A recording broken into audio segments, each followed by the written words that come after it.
We did our own investigation overseen by our own non-executive directors and asked the Treasury the specific question, what were you aware about in terms of departmental pressures at the time we were putting together the March budget? And the short answer was that there were about £9.5 billion worth of net pressure on departments' budgets, which they did not disclose to us as part of our usual budget preparation process around DEL, which under the law and under the Act they should have done. What I want to move you on to is to talk about the situation between fiscal events before that moment is triggered.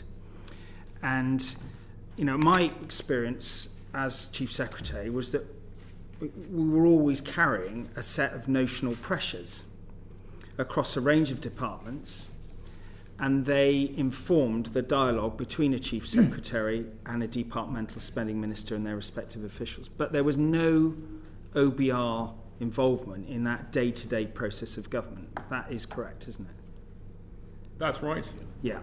So this assertion... I would say to a limited extent. Yeah. I mean, to some extent, I would say. But we'll come on to this. I'm just trying to establish... Sure. I have a lot of respect for the dynamic between the Treasury and the OBR. What I'm trying to get at is how we've got into a situation where an assertion is made on the 29th of July about a black hole, which I would acknowledge is an ongoing tension that would crystallise at a fiscal event through the process that Mr. Joseph has just described.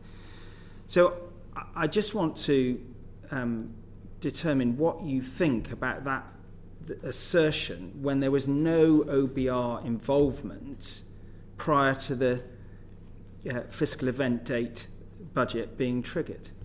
We had built up a way of working with the Treasury, and we're going to get into the weeds, unfortunately, a bit on how forecasts are put together, but in particular on departmental expenditure limits, which is the 40% of public spending which is allocated out to departments, where which had worked well up until, I would say, this past year, where within periods covered by spending reviews, which DELs were set by departments, there was a system of expenditure control in place, which where we had a kind of high trust relationship with the Treasury that those things were being well managed and managed within the total.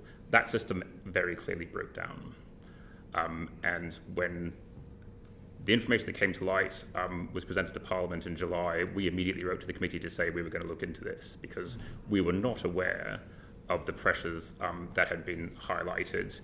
We did our own investigation overseen by our own non-executive directors and asked the Treasury the specific question, what were you aware about in terms of departmental pressures at the time we were putting together the March budget, which was earlier in time than the July statement, about spending about pressures on departmental spending.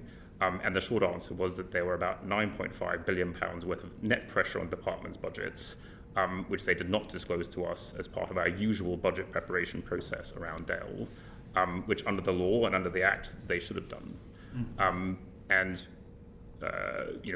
We have written to the committee with the findings of that review, and we have also, together with the Treasury, I think, put in place a better process, and one which I think gives us greater confidence, and I hope will give this committee greater confidence that in future that kind of failure will not happen again, and that the scrutiny of and it will involve greater scrutiny on our part of departmental expenditure limits and the preparation of departments' budgets to make sure that those kind of pressures do get disclosed to us, and if they are disclosed to us, we have a conversation about how they're going to be managed, how they're going to be offset, what does that mean for net overspending or underspending against departmental expenditure limits. I mean, the point I'm making is that as a minister, one receives figures from the Treasury officials and is aware of those tensions. The interaction between you, your officials, and Treasury officials is out with the relationship between ministers. So this is essentially, as you've described, a dysfunction in the smoothness of the dynamic between the Treasury and the OBR. And what you're saying is that you think that will be fixed going forward. So, the focus of this review and the focus of its recommendations are about the institutional relationship between the OBR and the Treasury. What goes on inside the Treasury is you'll have the Treasury in front of you, so you can ask them. Yes, we will. What the recommendations that we make here are about the exchange of information between the OBR and the Treasury, and the way I would characterise it is that we are moving from a system of trust to a system of trust but verify, which is that they've got a set of budgets. But we want to know more about what the pressures on those budgets are. We want to know more about how much of the reserve has been committed at the start of the fiscal year, how much of it is left to deal with genuine contingencies. We want to know what decisions made about pay imply for pressures on departmental budgets and growth in those thereafter, to make sure that we're satisfied that what happened, the failure of oversight that very clearly happened back in March doesn't happen again. Can I just ask you one other thing about the interaction with the Treasury? I recall in previous fiscal events there was an iterative process of discussion, for example, around the therapeutic effect, if you like, of the childcare policy, and during that conversation, the impact on jobs, etc., work through. So, can you just describe how you are not? My assumption is that you're not sort of doing this in an ivory tower, that there is an iterative process, and the insistence of a politician and a democratically elected minister, if you like, to assert things does interact with your process. So, what I'm trying to get at is that I think you were unfairly vilified by previous chancellors and prime ministers of my party, and for that is highly regrettable in my personal view.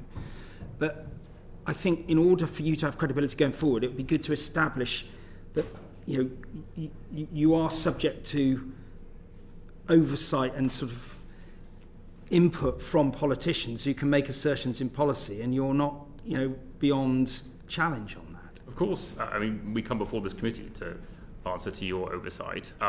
And we have to reflect the cost of government policy as we understand it, and as explained to us in our forecasts. But we rely on the Treasury to be forthcoming about their best estimates of the cost of government policies and the risks around those. And in this case, that does not appear to have happened. Don't you think it's highly regrettable over the last few months that you've been sucked into this political debate about a black hole? And do you think that can be avoided in future? I think what happened was regrettable, because it meant that there was a serious overspend against our forecast. We've needed to make serious adjustments to that. Governments have had to make serious adjustments to policy. So I think the situation that happened was regrettable. We don't have the luxury of standing on the sidelines in these things. We have to do a forecast for departmental expenditure, and if there are errors and if there's undisclosed information, we have to correct for that, and we have to explain ourselves, which is why we did this review, which is why it was overseen by our non-executive directors, and which is why we submitted it to the committee as soon as it was done.